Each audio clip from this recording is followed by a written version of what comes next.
এই মাসে লাভের টাকা অনেকেই দিইনি ভাই। কেন লাভের টাকা দিনি কেন? আর এই যে ভাই ফরাজ করিম এখনো টাকা দিইনি। কি কোষ, এরা কেউ তো সময় মতো টাকা দেয় না।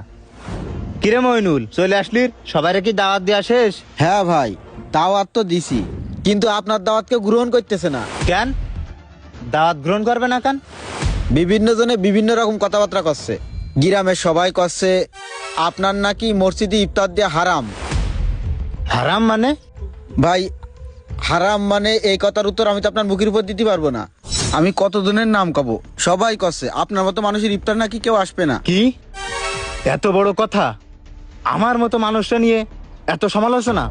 হ্যাঁ ভাই, সবাই এইসবই করছে। সবাই আরো এইটাও করছে আপনি যদি মসজিদে ইফতারি দেন তাহলে কেউ মসজিদে ইফতারি করতে যাবে না। মানুষ আরো এই কথাও করছে যে আপনি যদি মসজিদে নামাজ পড়তে যান গ্রামের লোক নাকি ওই মসজিদেও নামাজ পড়তে যাবে না। কার এত বড় সাহস যে আমার বিরুদ্ধে এসব কথা কয়? ভাই, কয়জনের নাম কব? মানুষ কি কি করছে তালি শোনেন সবকিছু।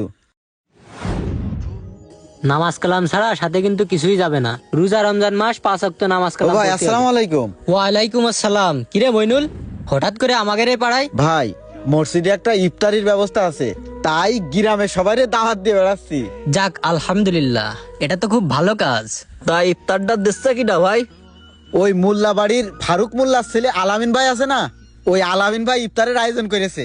ইফতারে আপনাদেরও দাওয়াত থাকলো। এই চুপ কর তুই। দাওয়াত দিতে আইস, আমার সব কথা শুনে রাখ। না খেয়ে মরে যাবো, তারপরেও ওই হারাম টাকার ইফতার আমার এই মুখে যাবে না, এই কথা আলামিন রে কয়ে দিস। দেশে সুদ করে ইফতার, তার আবার দাওয়াত। কি নাম হইলো? আলামিন ভাই ইফতারের দাওয়াত কেউ নিতে চাচ্ছে না। ও ভাই দাঁড়ান, আসসালামু হ্যাঁ আলাইকুম। হ্যাঁ মইনুল, ওয়ালাইকুম